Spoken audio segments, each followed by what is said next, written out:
The New Jersey Globe thanks you for both coming on. This is a forum. It's not a debate.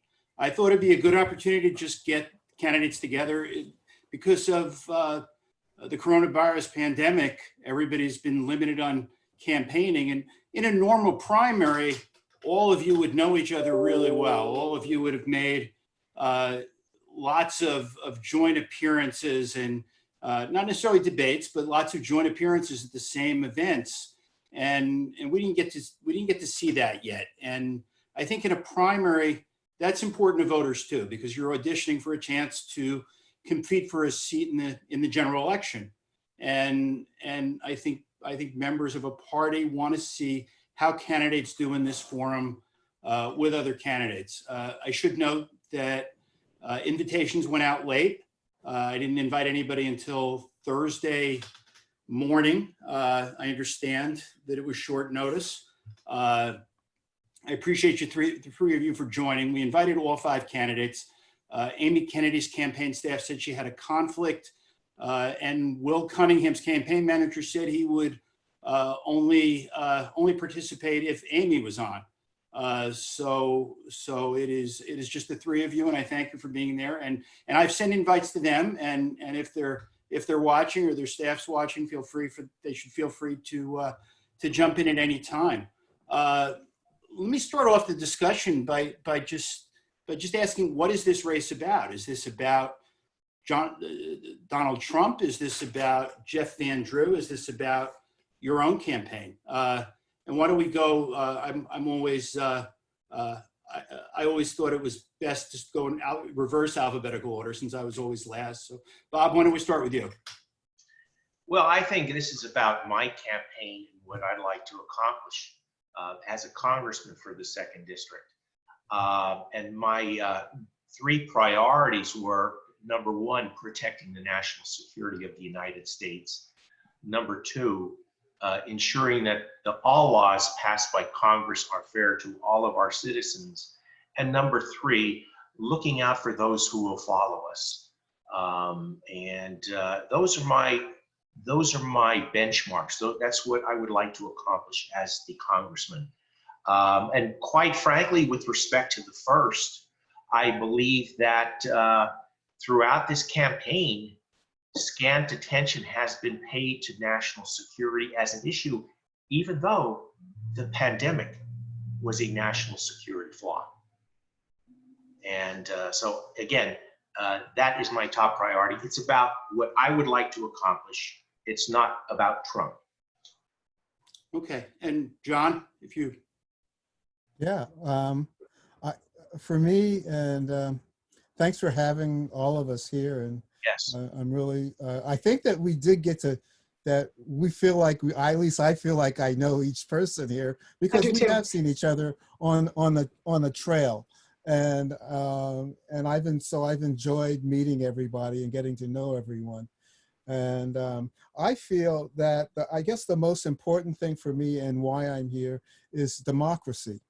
For the opportunity that that a person can aspire to serve the community. I'm a commissioner in my community here in West Cape May, and this is just a larger community for me. And I've already walked across the United States, so that's even a bigger community. And I really enjoyed people. I enjoyed listening to people and learning from them.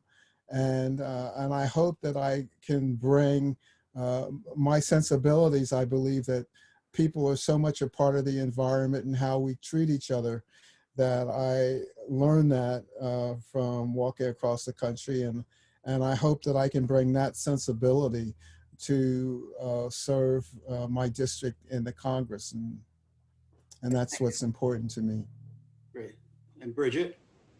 Well, thank you, David, for having this. I greatly appreciate the opportunity, because you're right. It has been difficult to do voter outreach. And I want to commend John and Bob for coming on tonight, because, you know, as an elected representative, I hope to be available to my constituents. And we've seen it in the past where people get elected to Congress, they refuse to listen to constituents in town halls, they won't show up. And so I think that, it's really important showing up. And so I thank you for the opportunity. I'm available anytime, anywhere, for a debate, for a forum, or just for a conversation. David, for me, what this race is about, it's not about me. It's not about my campaign. It's not even about Jeff Van Drew or Donald Trump. It's about the people of the 2nd Congressional District who have seen, first off, their trust betrayed by an elected official. And so when Van Drew was elected in 2018, he was elected as a Democrat. And the most important issue on the ballot that year was that people were electing a Democrat to be a check on the Republican in the White House. And he betrayed that trust. But also, and we've seen this playing out throughout, particularly in the aftermath of COVID or during COVID, my district, we have a 33% unemployment rate. We have been neglected for so long, not just under Jeff Van Drew, but also under Frank Loviondo. We are the Mississippi of South Jersey. And so when you see New Jersey getting 77 cents for every dollar that is sent to Washington, D.C., we're getting a far shorter amount than that, a much less amount than that. And so this race is about the people of South Jersey needing someone who has the fortitude, who will go into Washington, D.C., and who will get what the people of South Jersey need because they're angry, they're frustrated, they've been neglected, and it's time for us to move on and get our fair share. Okay, let me ask the three of you this. Is there anybody on tonight who wouldn't support any one of the 5 candidates running for the Democratic nomination against Van Drew? Is there any candidate in the race that you would think twice about supporting against the incumbent? I have to jump in here. And I say this with the most respect, but as a Democratic woman, one of the most important issues for me is the issue of reproductive justice and reproductive rights. And one of my opponents, and I think I can say his name because we've said this before publicly, but Bob is not a pro-choice candidate. And so I would have real difficulty throwing my support behind an individual who didn't aggressively advocate for a woman's right to choose and reproductive rights. Okay. Bob, would you support Bridget? Would you support? Yeah, I would support Bridget. That's okay. I accept the fact that she cannot support me. But, I have to be true to what I believe in. And one of the bedrock principles that I live by is that all life is important. It doesn't matter if that life is sitting in a jail cell on death row. It doesn't matter if that life is in a gun-infested neighborhood in Chicago, or it doesn't matter if that life is in a mother's womb. To me, all life is sacred. I know that that's going to probably cost me some support, but people deserve to hear the unabashed truth from their representatives. And that's what I intend to do. I totally respect that. Totally respect that. So before we get to John, let me just do a follow-up. So Bob, you've run for office before. Yes. It was as a Republican. That is correct. Ran for U.S. Senate. You ran for Congress last time. Yes. To run against Jeff Van Drew. Yes. Now you're running as a Democrat. Yes. What is it about besides reproductive rights? What is it about the Democratic Party that drew you to that? The compassion. I see a lot of compassion in the Democratic Party, and quite frankly, many of my views are more aligned to the Democratic Party. The issue of fairness on immigration, as you know, David, I have a very detailed proposal to provide the undocumented immigrant community with legal status. using an existing provision of the Speedy Trial Act that came into existence back in 1974. It's called the Deferred Prosecution Agreement. So, you know, I think we need to exercise some compassion to those that are less fortunate than us. And quite frankly, I see more of that in the Democratic Party than I do in the Republican Party. And I see it with the tax system as well. You know, with the tax, what happened with this tax law when they, not the tax law, but this, the stimulus with these, the big banks. There was a two-tier system. If you were in one of the bank's private bank unit, you were essentially had concierge service. You had a person that walked your application through. Whereas if you were a small mom and pop outfit, one or two people, you essentially had to go on the bank's website. So what was the result? Hey, all the wealthy private bank customers got their loans, and the less wealthy mom and pops got breadcrumbs. So that's what I mean about fairness here. Understood. And John, about the original question, which is there anybody running in this race that you wouldn't support against Jeff Van Drew? Yeah, and I and as much as I care for Bob, and you know that is to be true, and I respect that you don't change. You say what you mean, and you mean what you say, and I really respect that. I would have trouble supporting you, only though I don't believe that our district is going to support that. And I don't believe our district is really going to support someone who is not for women's rights. I'm for women's rights. I'm for equal pay and for equal pay for what women do, and I think they do actually more.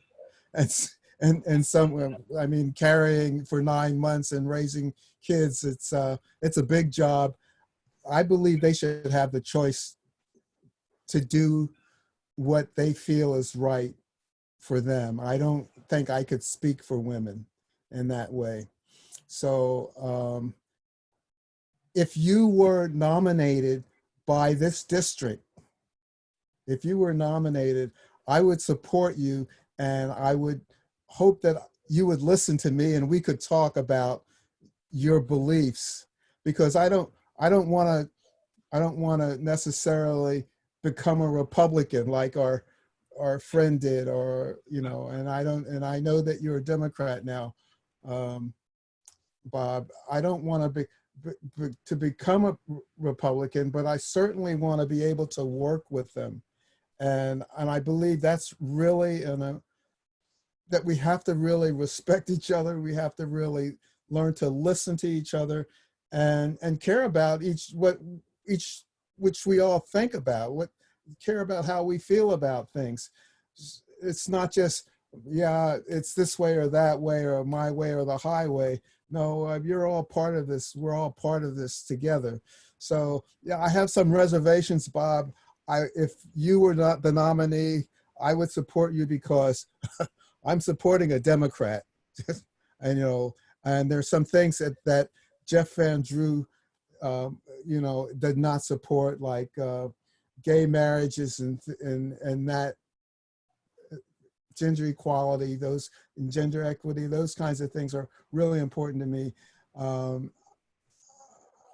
I would support anybody who wins this nomination, and that includes Bridget or Amy. Thank you, John. or Will and Bob. I mean, but with those reservations, Bob. But you know that, and you know who I am. I know who you are. I believe in you. That's all I can say. Thank you, John. Well, let me jump on in that. So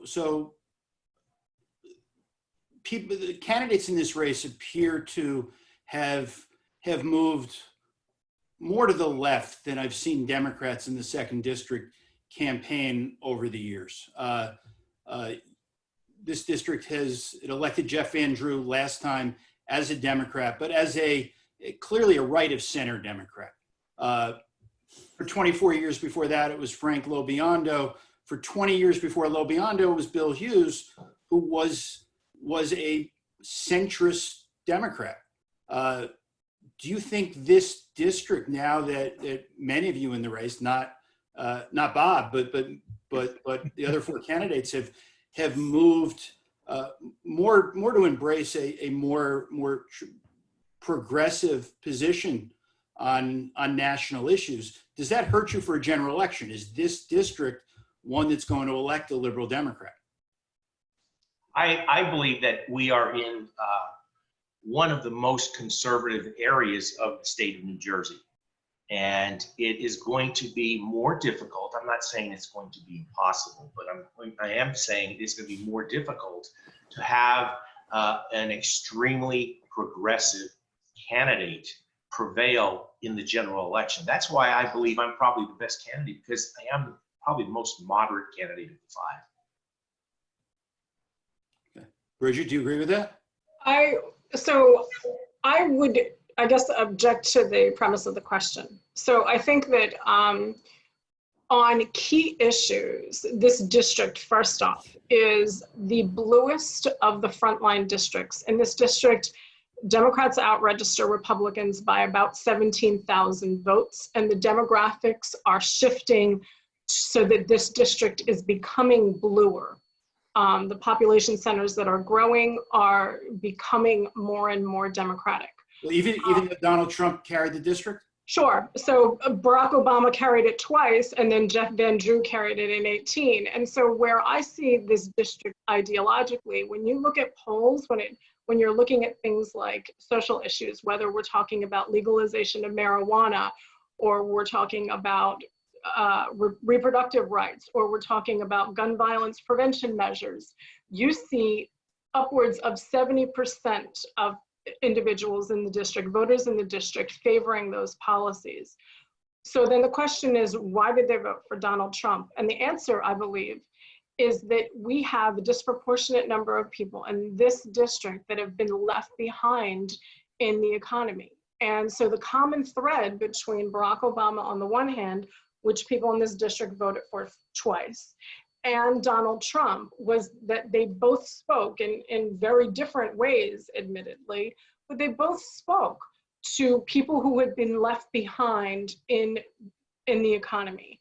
And Barack Obama promised hope. Donald Trump said he was going to bring kind of white working class jobs back. And so I think as a Democrat, what we need to do is finally deliver to the people of South Jersey. We need to get good, high-paying jobs so that people can support their families with just one job and not two or three, and that our economy isn't dependent on a 3-month tourism cycle. So, you know, I don't, when you talk to people in the district, and I think, you know, the Van Drew fallacy is that I believe that Van Drew knew legislative district number 1, which is the district from which he hailed for over 20 years as a state legislator. He misrepresented congressional district 2, which is much different than that legislative district. And he thinks that we're much more conservative than we are, particularly when it comes to social issues. And you know, when he conducted a poll in December and realized that he was in big trouble, and I scared him out of the Democratic Party, I think the handwriting was on the wall. John, do you think Trump's going to carry the district again? I don't think so. I hope not. And my feeling is that there are a lot of people who understand because of COVID that, you know, the economic system that we have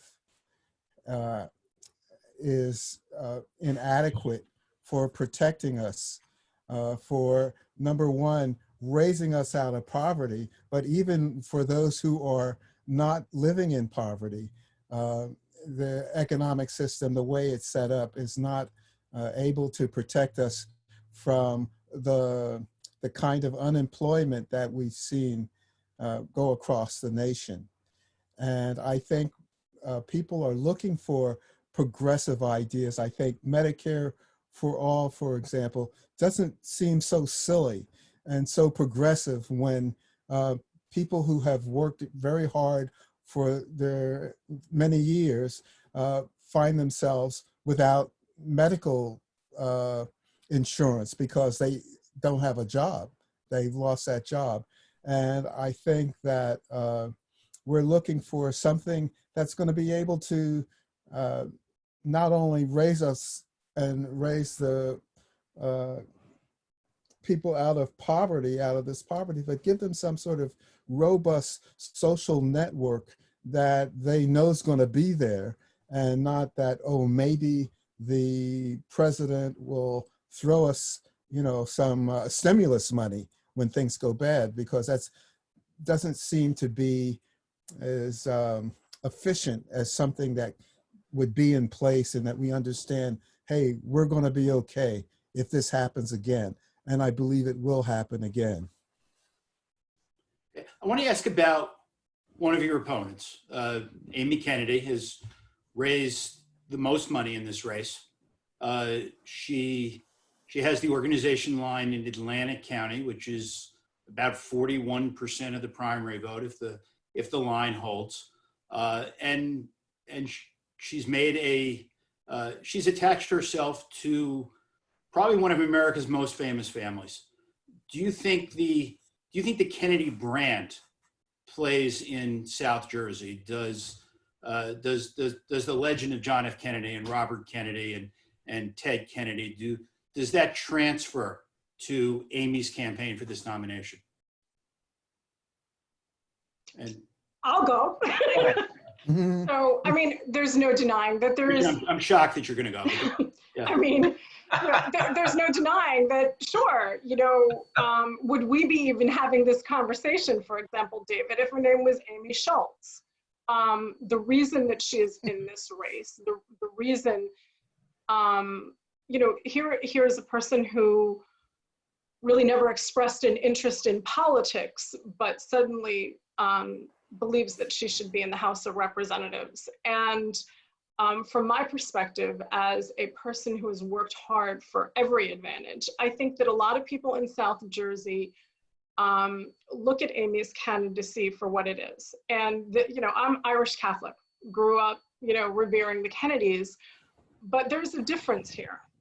There's a difference between how the Kennedys, the first generation of Kennedys, conducted themselves and how this campaign is being conducted. You talk about the money that she's raised. You know, her husband plunked $500,000 into a super PAC, which is in violation of federal law, for them to coordinate this campaign. They've had to lend the campaign $500,000. So we're not talking about grassroots activism here. We're talking about self-funding, even though she said that she wouldn't.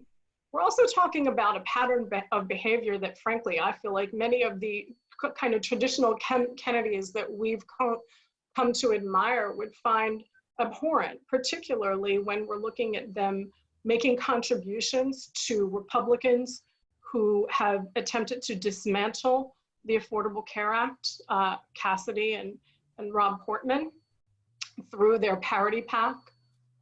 When we look at, for example, Patrick's acceptance of a position on the board of WellPath, one of the most reprehensible for-profit prison healthcare contractors in the country that's been sued in excess of 1,300 times, primarily by the families of Black and brown men who have been victimized by WellPath, including 70 people who have died under their care.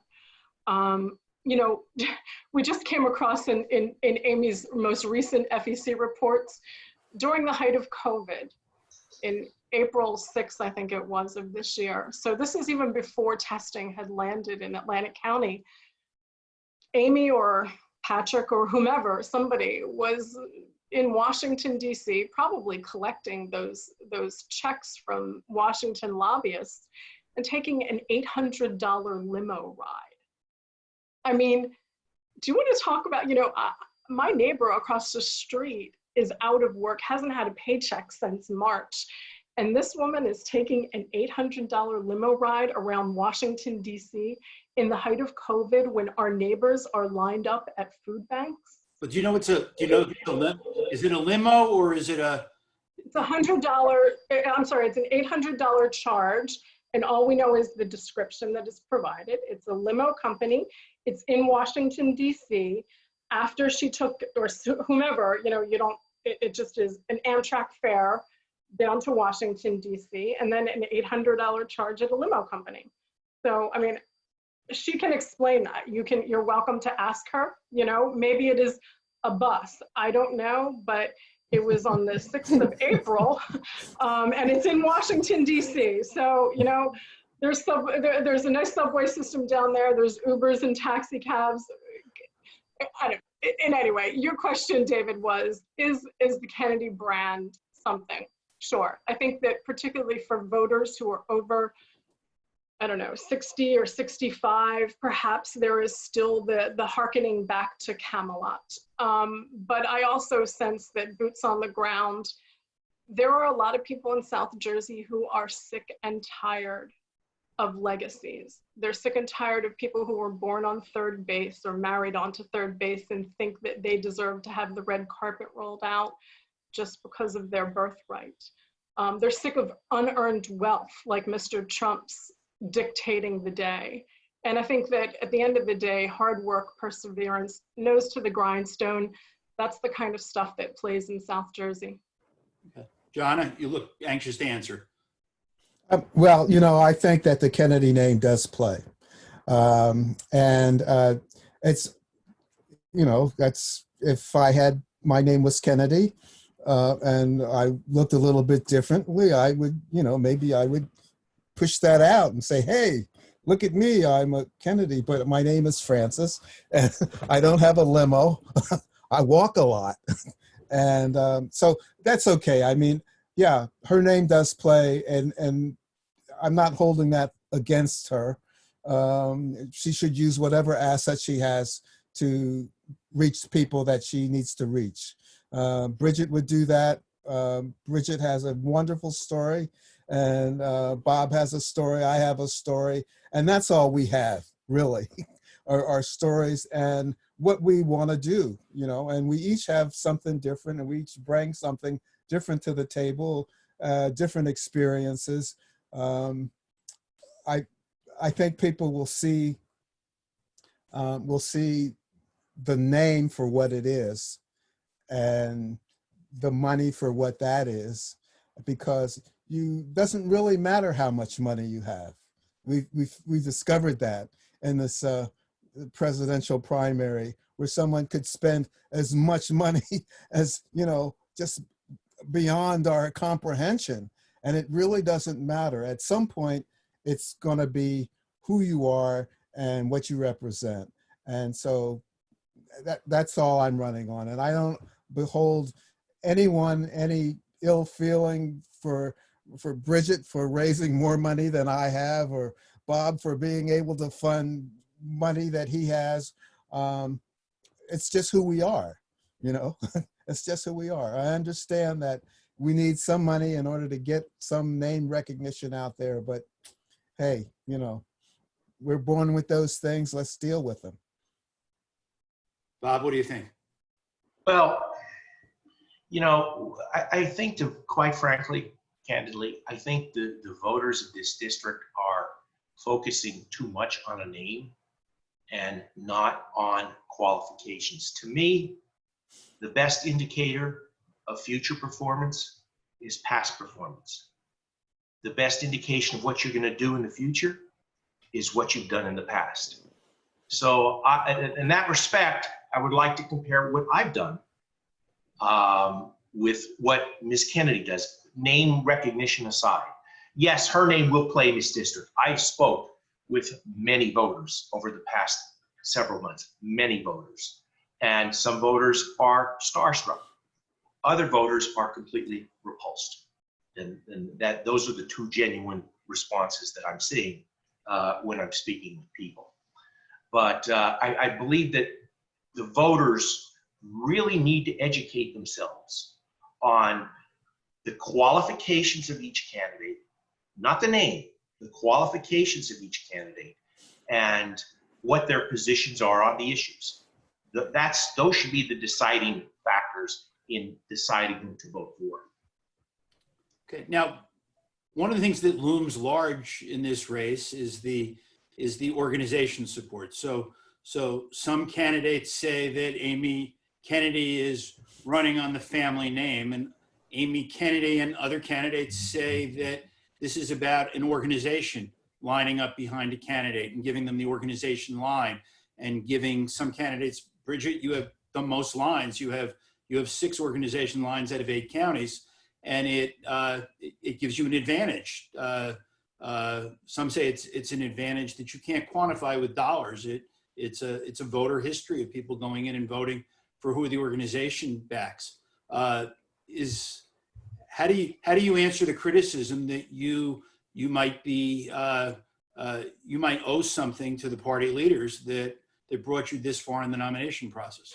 So I'm going to take just a little bit of time because I'd love to tell this story, if it's okay. Sure. So, you know, I got into this race. As you know, I came to this from an academic space where I was kind of the talking head that people like Nikita and others would come to for analysis. I was never part of the party machine or the establishment or anything like that. When Jeff Van Drew voted against the impeachment inquiry, I was sick to my stomach. I was really incensed. And I kept waiting for somebody prominent to stand up and call him out for what I believed was failing the leadership test or the litmus test of a generation. And I waited for a couple of weeks and no one did. And so on November 23rd, I published an op-ed in the Star Ledger. As a political scientist, I would write columns for them quite regularly. And I explained why Van Drew was wrong on impeachment, both politically and from a constitutional point of view. Because, you know, I believe that if I were in the House of Representatives as a Democrat, and a Democratic president was alleged to have done what this president was alleged to have done, essentially sold our country out to a foreign government, that I would have the intestinal fortitude to stand up and say, this is wrong, because you take an oath to the Constitution, not to the party, not to the president. And I called Jeff Van Drew out on it. And from that, there was a groundswell of support from progressives, from party activists, from party leaders, from elected officials, encouraging me to run. David, you know me, I'm a political scientist. I know how state parties work, or how politics works in this state. So the first thing that I did was I talked to the party leaders. There's parts of 8 counties in this district, and it happened to be at the League of Municipalities, that I talked to all of them. And I asked for, first off, I'm saying to them, you can't run this Democrat as a Democrat. He's not entitled to be in the Democratic Party any longer. What I got back was a lot of strong arm, right? They're saying, oh, he's going to vote for impeachment. I'm saying, that's not going to happen. He voted against the inquiry. You can't go back. And so this continued on. Every time Van Drew was on Fox News, every time he appeared on USA Today, I would text those party leaders, and you can ask Steve Sweeney. I was a pain in the butt. And Steve Sweeney and I have had a sometimes acrimonious relationship over the years. I've been quite critical of him. I've been quite critical of Mr. Norcross over the years as well. I also understand how you win a nomination and how you win an election. That's my job. And so I talked to all of those party chairs. I was able to win over them to the idea that they, first off, couldn't run Van Drew. And secondly, that I was qualified, that I would work hard enough, that I had the smarts, the policy know-how, the drive to become a good candidate. And it took a lot of work. And I have to tell you, I'm the first person in my family to go to college. I wound up being able to get my PhD and become a professor. And when somebody like Amy Kennedy insinuates that I didn't earn the party support that I worked to get, it is incredibly insulting as a woman, and it is infuriating. Because unlike some people, I've actually worked to garner the support that I've gotten. Nobody waved a magic wand and declared me Cinderella.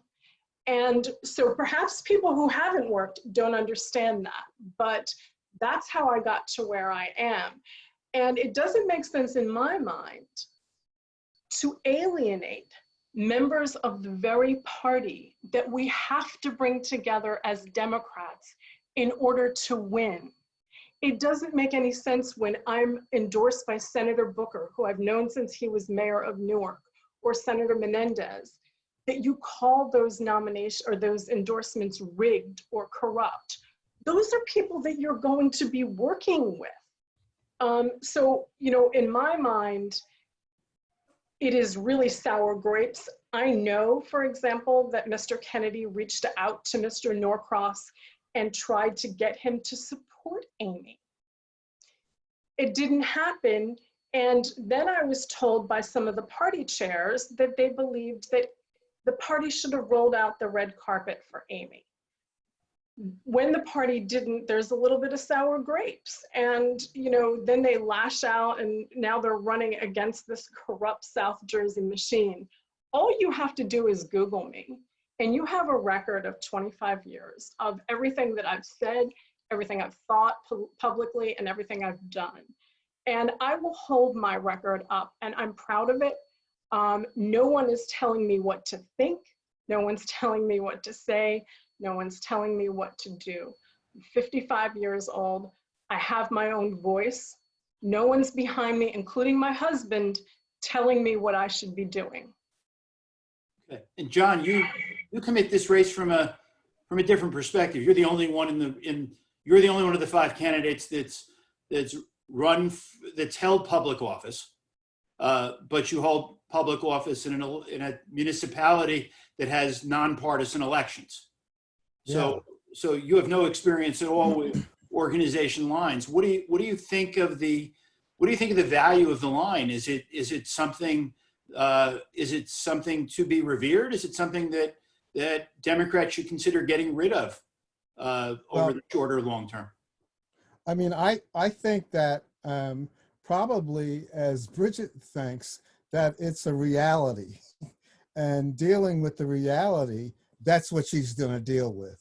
And I'm not going to be holding that against her, that she got all the people lined up. Well, that's like, I want to say, wow, great, that's great, that's great. But now how can I compete with that to get, you know, the nomination? And the only way that I can come at that is say, well, I just have to get more votes. That's it. It's up to the voters. And that's where I'm taking my campaign, is to the voters. I'm not against, and I said this many times before, I'm not running against anyone in this campaign. I'm running for an idea. I'm running for everyone. I'm running for the people.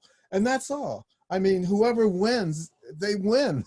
I hope it's, you know, it's fair. It's, you know, fair and square, as they say. And maybe at some other time you might talk about, hey, let's getting rid of the party line or whatever. But no, that's how it works. That's how it works. So if you win the primary, you wake up, I don't even want to say wake up on Wednesday morning, July 8th, because there's no way that anybody's going to know the results of this election the day after. I don't even know if the ballots are going to be mailed by the by election day. You're killing me, David. You're killing me. But John, let's say you win the primary. Will you go to the party leaders and say, I need you to back me. I need you to support me financially in order to win a general election? Of course I would. You know, I mean, because it's like, we got to work together. You know, if we're not working together, what are we doing?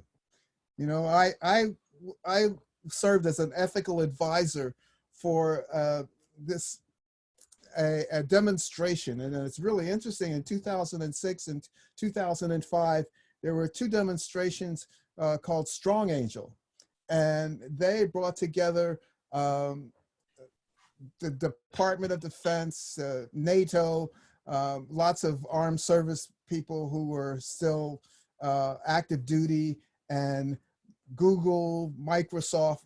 It's like 800 people came together on Hawaii in these little temporary huts in order to demonstrate what would happen during a pandemic and a cyber attack.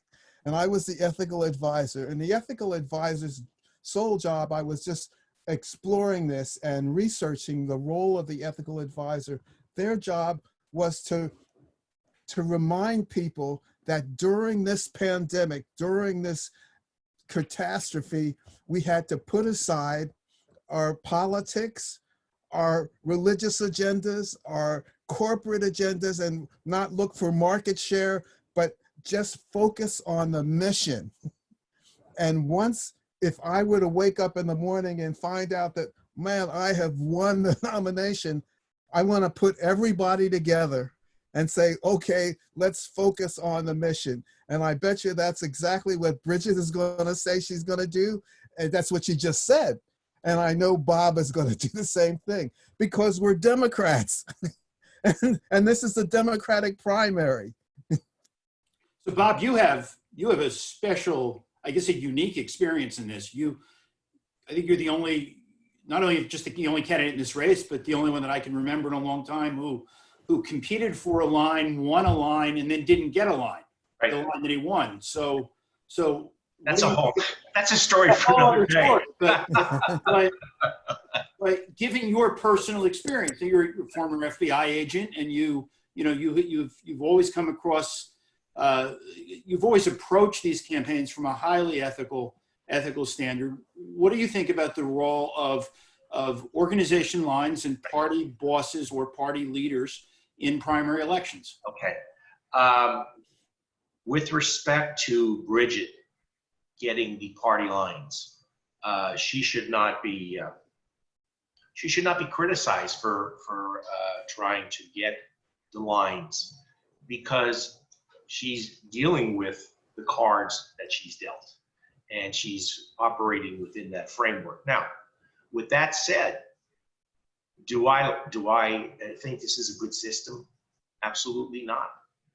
I think that the system should be changed. This whole system of party line should be thrown out, and people should decide. The candidates should file their petitions to get on the ballot, and the voters should decide what candidates are the most capable in their opinion, based on their own investigation. And this requires something else. This requires a very viable and aggressive media component, which is, in this particular day, is quite frankly lacking here in this district. We all know what the electronic media has done to print media, for example. We receive scant coverage from the Philadelphia market. But I think it's important for voters to decide, not party leaders to decide. Again, it should be the voters deciding based on the evidence that they are able to ascertain from their own investigation, from the media outlets, et cetera.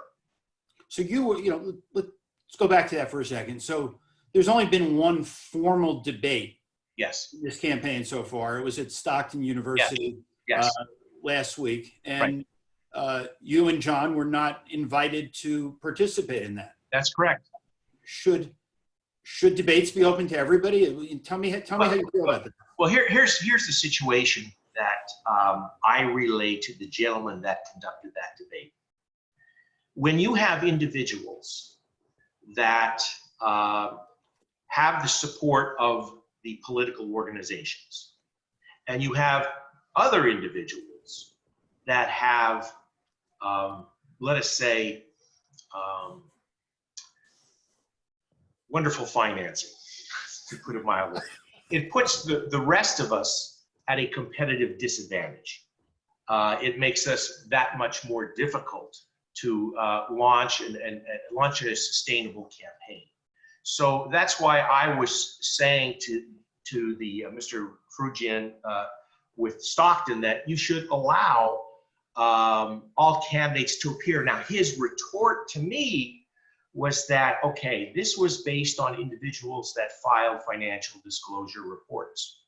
And granted, John and I did not file campaign financial disclosure reports because we obviously didn't meet the reporting threshold. But what I went back to Mr. Frugian with was, look, at the presidential debates, there was advance notice to all the candidates well in advance of the scheduled debates, what the parameters would be in terms of raising financing and voter support. That was given to the candidates well in advance of those scheduled debates. We had no such advance notice that was given to the Stockton debate. Okay. John, what do you were left out also? Yeah. Oh, you know, I heard about it. It's like somewhere my wife said, John, are you going to be at this debate? And I go, what debate?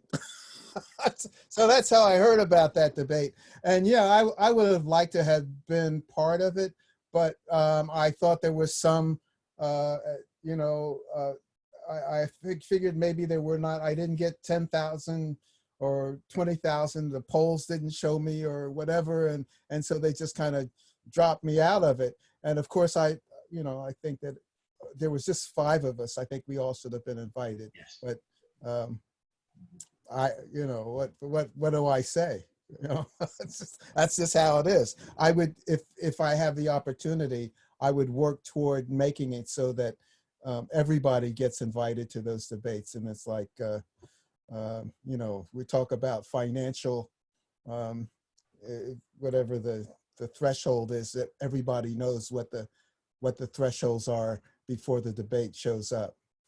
So Bridget, as putting on your hat as a Stockton trustee, do you agree with that? Well, first off, I'm on the foundation board and not the board of directors. But I mean, so look, you know, I come at this from both perspectives. I've enjoyed spending lots of time in lots of forums with when Ashley was running, and John and Bob, as well as Amy and Will. And there have been a lot of opportunities for us to get our voices out there. I also, you know, look at this from the voters' perspective, and with all due respect, gentlemen, the reality is that sometimes these things are cut off, and I'm not kind of justifying, I don't even know what the criteria were for the Stockton debate, to be frank. I'm not exactly sure what that was, but I also know that when you have, for example, that was an hour-long debate. So sure, it tamps down your ability to win and attract supporters, but also if those thresholds are developed in a way that is objective and applied fairly. For example, there's a guy on the ballot, I think he's on the ballot, who attended one candidate forum, right? So do we allow him, who has never been to any other forum, I don't think he's filed paperwork with the FEC. Do we also, anybody who wants to show up gets to be in the debate? I think that there is some rationale, particularly when time is limited, which I think is really more appropriate for a televised debate than you know, one of these Zoom things where we could be here until midnight if we really wanted to. But David, if you don't mind, we started out this question talking about the party lines. Can I circle back to one little thing in there? Sure. Yeah, because the one thing I omitted, you know, when I approached these party chairs, what I was trying to do was engage in some real thought partnership and talk about what this district needs. You know, I asked them some questions, we marinated on it. We really kind of came to an idea about what was necessary to win an election here. I want to contrast that for a moment with what happened in Atlantic County. And what happened in Atlantic County is that there's a political operative there. He's well known. And, you know, I come at this from the perspective, you know, I was told I had to meet with Mr. Callaway. I went to the Shore Diner. I made sure that somebody was with me because I was warned in advance. I ordered my egg whites, paid for them by myself, had a very pleasant conversation and left. And certainly tried to win the Atlantic City line, right? I went before the committee. I engaged in conversations with Mr. Callaway, but I'm 55 years old, as I mentioned. I'm not going to jail here. And contrast that with what has been widely circulated and not denied. That's the important part here, right? Rumors run amok, but when Amy has been asked point blank, did you pay Craig Callaway $100,000? She demurred. She said, I'm not going to talk about campaign strategy. David, ask me right now if I paid anyone for support. I mean, it's a rhetorical question, so go ahead. I have not. And so, you know, there's a real difference between going into a meeting with party leaders, with rank and file Democrats, and winning their support versus paying for the line.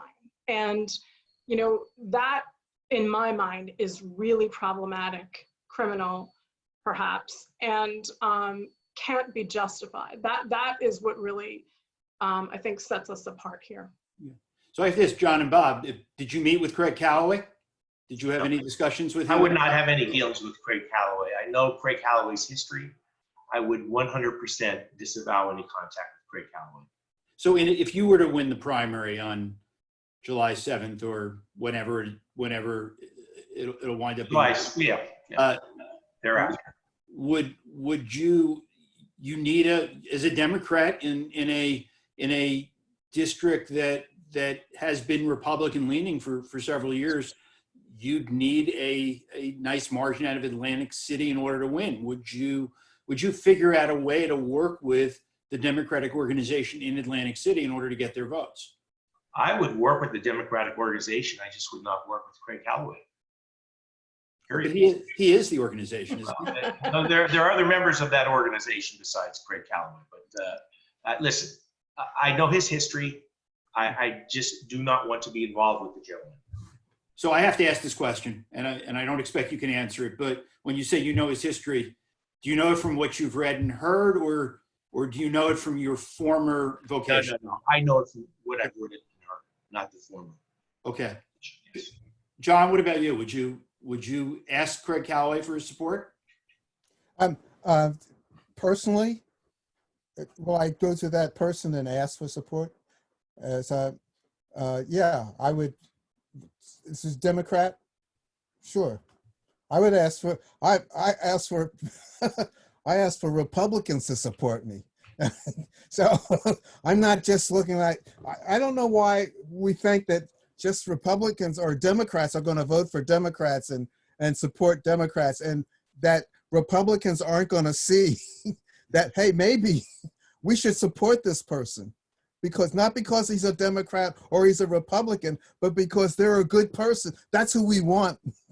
That's who we want in the office. So I'm, like I said, I'm not trying to become a Republican, or I'm not trying to become the machine, or I'm not trying to become this person, but I want to work with everybody.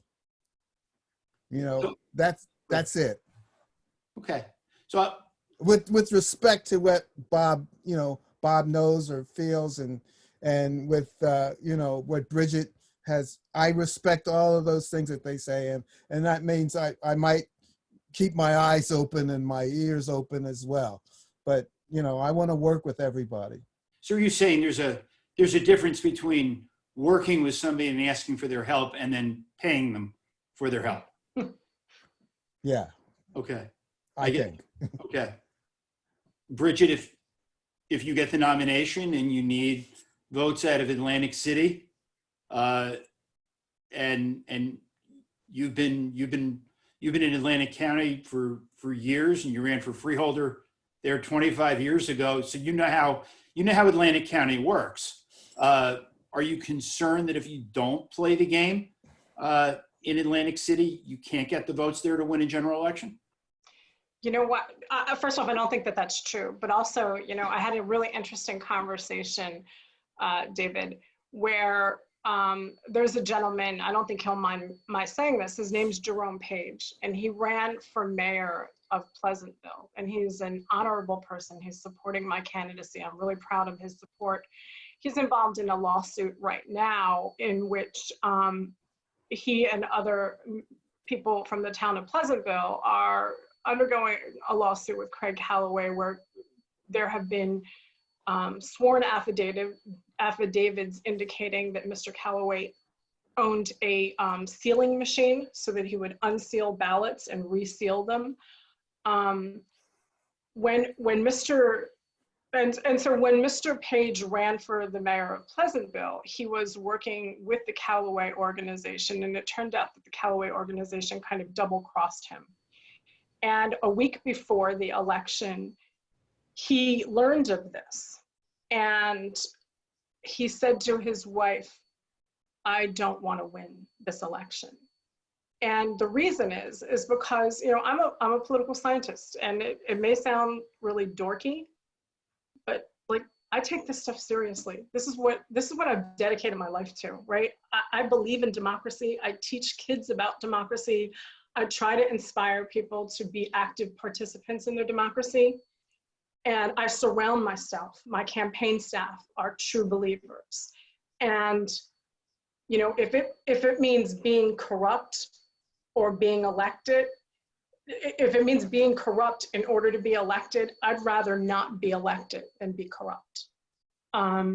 It's not worth it, and it stands in the face of everything that I value and why I got into this. And so the other part of this is that I believe Atlantic City is so ripe for a reinvigoration. There are so many now young activists who are getting involved in the politics of the city in new ways.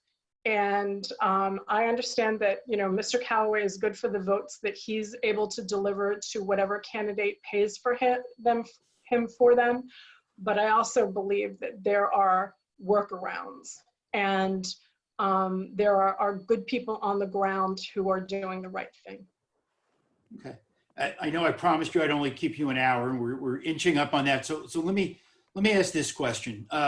So right now, Joe Biden is at a point where he's close to announcing, or presumably close to announcing, a running mate.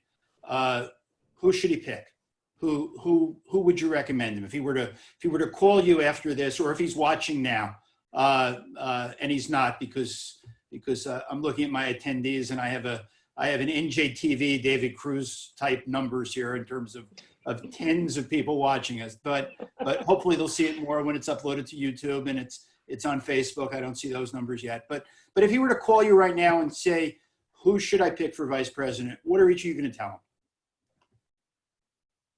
Bob, do you want to go first? Good question. Initially, I was for Amy Klobuchar, but since she has decided, taken herself out of the nomination, Kamala Harris. Okay. John, you have a preference? No, I wouldn't tell him anything. You know, I wouldn't. You know, Joe, just go for it. Yeah, I think Nancy Pelosi had the right idea too. Well, go ahead, explain that. It's, you know, I think she was asked who would she suggest, and she said, I'm not going to suggest who he should choose for the vice president. I think he could, you know, I'm not going to put him in a box, and I don't want to put him in a box. I want to see what he does and who he chooses. So. Okay. Bridget, do you have a preference? You know, I think that there are a lot of good choices. I'm going to go out on a limb here, and I know that, but let me unpack this for a moment. I'm coming at this electorally, right? So we need to win. We need to get Donald Trump out of the White House.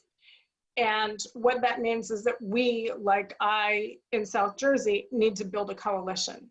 And so part of that coalition are people who voted for Trump or didn't turn out in 2016.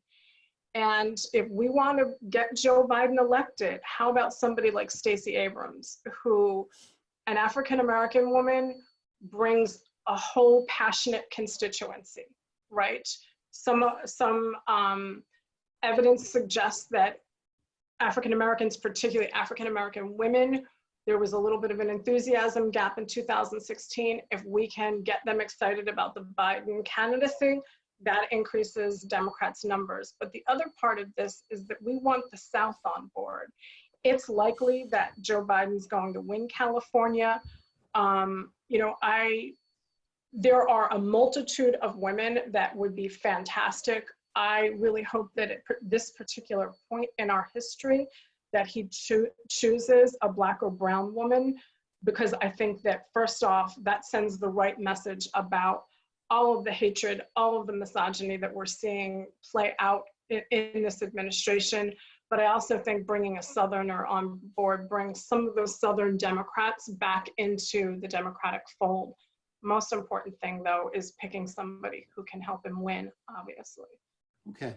And like I said, this has just been a discussion. This isn't a debate, but so there's no closing statements. But as we finish up, is there anything each of you would like to say to whoever may watch this or read the story that Nikita writes about this forum? Anything? I mean, John, I can start with you. You haven't really been able to tell your story as much as you probably would have liked to, and you've got a I mean, you all have fascinating life stories. I tell that story. But tell the story, because I think at least it should be on the record somewhere what you did for a number of years of your life.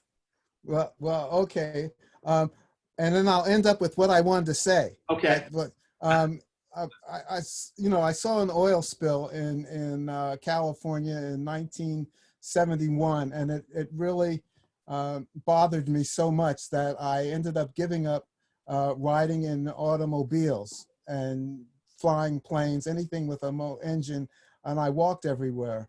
And because I argued with people so much about whether one person could make a difference, I on my 27th birthday, I gave up speaking for one day.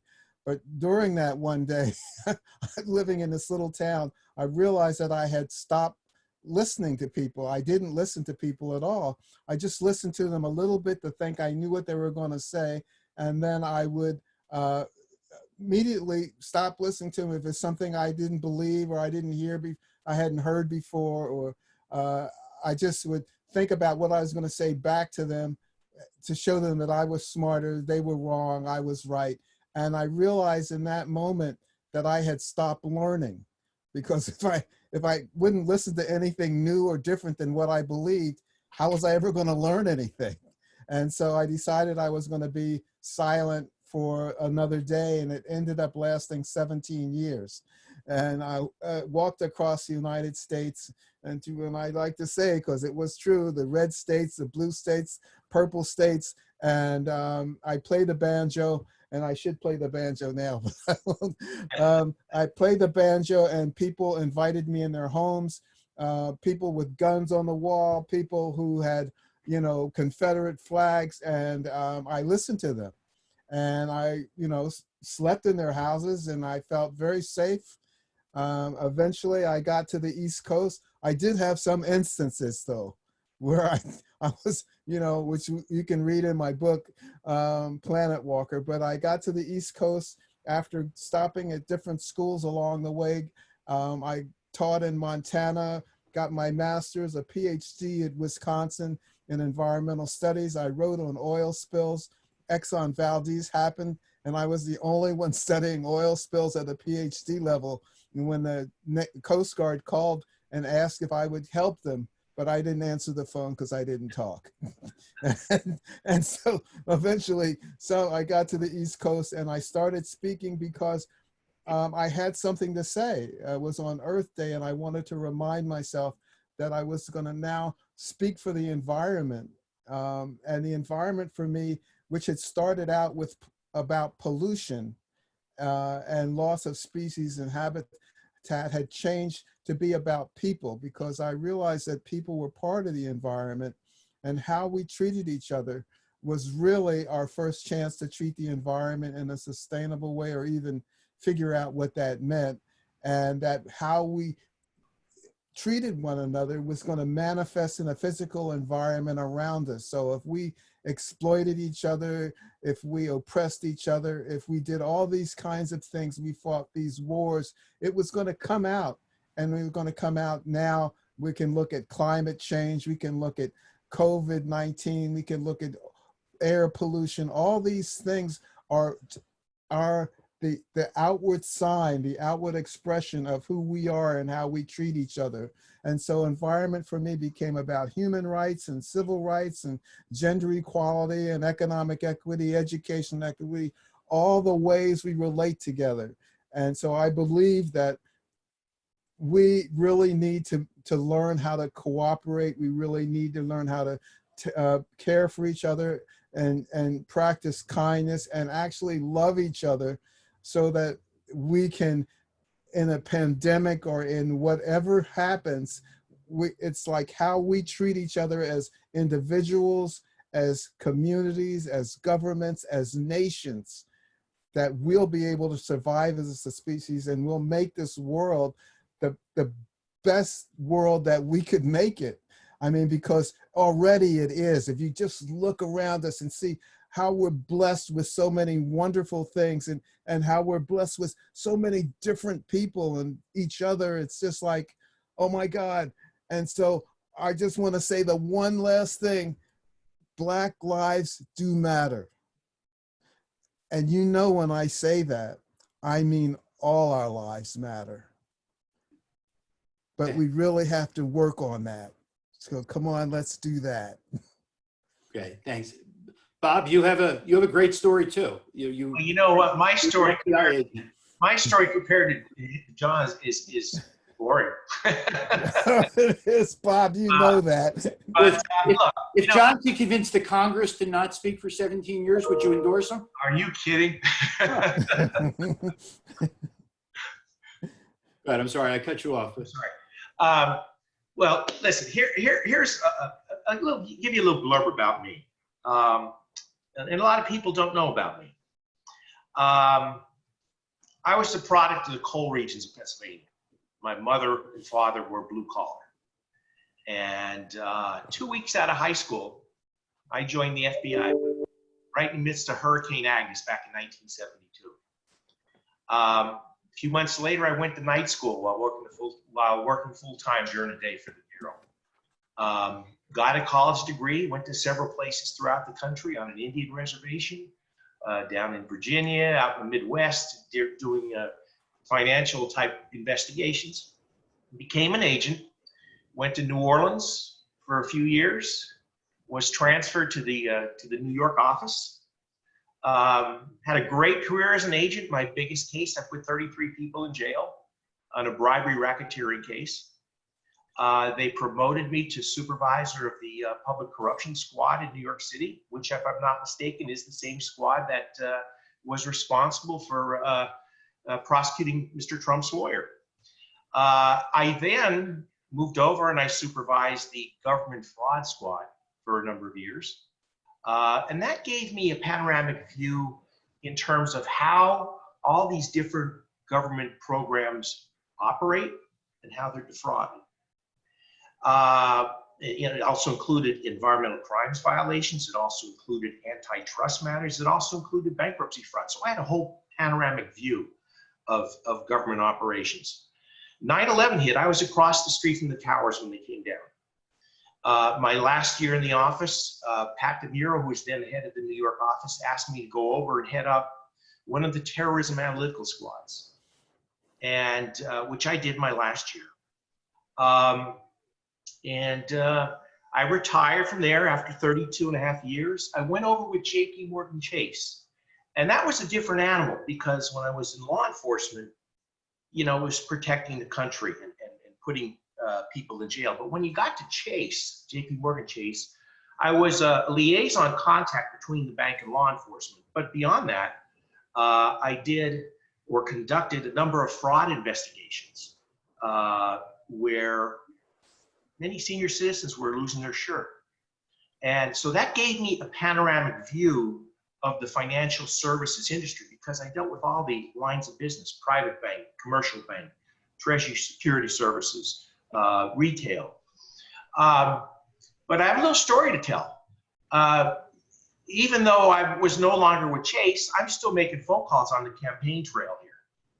And I happened to make a phone call to a gentleman the other day, and I explained my credentials. I said, you know, I was with the Bureau, then I was with Chase for 7 years, and I prevented seniors from losing their shirt to these fraudsters. And he says, well, you know, I'm being defrauded right now. I says, oh, really? And he says, yeah. And I said, well, how you handle it? Well, I have another man that's helping me. Well, it turns out this other man is also online. So the man is being defrauded a second time. So I made the appropriate notifications. Who would have thought that in the midst of a campaign, I still have my fraud hat on? But so that's a little bit about me. I'm quite different than the other candidates in terms of my background and experience. And I think my private sector and government experience render me an excellent candidate for this position. Okay, thanks. And Bridget, you have like all candidates have a story and I have a story, yeah. So I grew up in South Jersey, live about a half a mile from where I grew up. And as I mentioned earlier, I was the first person in my family to go to college. I'm the youngest of 7 kids, and in my family, you know, I'm the youngest. In the 60s, it wasn't uncommon. My parents said that the boys could go to college, but they couldn't afford for 5 girls to go to college. And as it turned out, of course, neither of my brothers went to college, but I was lucky enough that times had changed by the time I graduated from high school, that it was possible for me. And, but it was possible because I worked as a bus greeter at the Two Guys lot for the Tropicana Hotel Casino full-time while I went to college, and then started serving cocktails, and then started working as a reporter while I was getting my master's degree at Rutgers. And eventually was able to get scholarships to get my PhD at Temple. And I, you know, was active in Democratic Party politics, as you know, David, when I was a very young woman in my 20s, and then had my oldest daughter,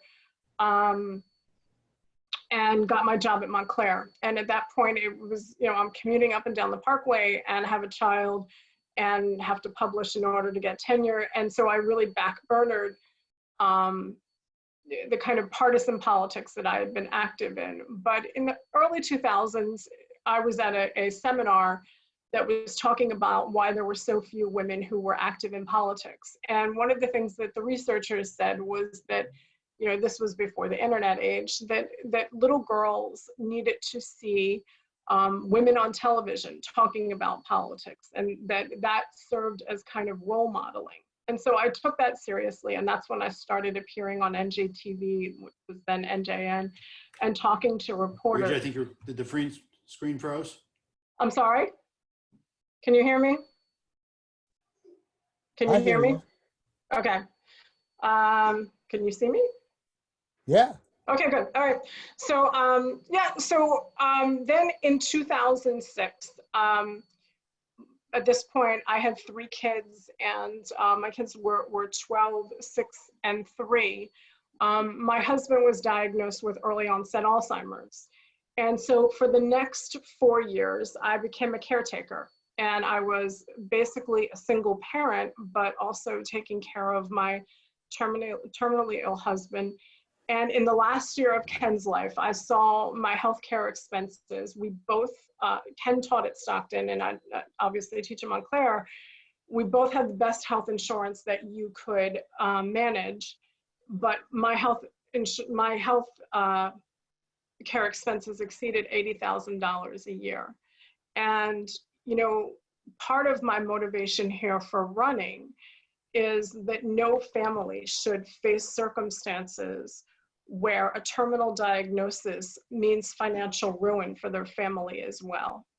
And this really struck home recently because I've subsequently, after Ken passed away, I was lucky enough to meet my husband, Paul, and he was diagnosed with COVID and nearly passed away. He was fortunate enough, he was in ICU for 2 weeks, and he was fortunate enough to receive a plasma donation. But through that experience, I heard firsthand of people who had deferred testing because they were afraid they couldn't incur the expenses associated with getting tested for COVID, particularly down here because there wasn't a FEMA testing site that people could avail themselves to. And other people who had pre-existing conditions were reluctant to get health care because they were afraid of contracting COVID. And, so where I'm coming from is that we need someone who has both the professional knowledge, the policy expertise, but also the life experiences that understands what people are going through, that has had to face the issue of how do you get one kid to Girl Scouts, another kid to basketball, and take care of someone who is terminally ill and still manage to get the laundry and dinner on the table and get to work. Those kind of skills are really important because they translate well into politics. They're about prioritizing, it's about relationship building, it's about figuring out what is really needed and working to get what is needed done. And so I would just end up, first off, by saying thank you to you and to Bob and to John for taking the time and giving us this platform tonight. But I also, if you are one of the tens that are listening, you can go to my website, which is Bridget, I'll spell my name, it's BRIGID, for South Jersey.com. And, there are issue positions there if you care passionately about some policy, volunteer signups. And we still have a week left, and I'm running against $1 million machine. So if you have spare change in your pocket that you want to get to a worthy candidate, I am your woman. But thank you very much for having me here tonight, David. Thank you to all three of you. I appreciate you coming on a Sunday night. David, if I could just interject. Yeah. If I may direct voters to my website, turcabageforcongress.com. It has, as with Bridget, it has my positions on a variety of issues. And then also my newsfeed tab has a number of public press releases that I made on issues ranging from taxes to immigration to my call for the patterns and practices investigation of the Minneapolis Police Department, among other items. But that's on my website, Turk Cabbage for Congress. And thank you, David, for taking the time to allow us to appear in this forum. I do appreciate that. Thanks. And could I have one interjection, please? Absolutely. Sure. Okay. I want to thank all of you. I was hoping you were going to do this. I really was. Okay.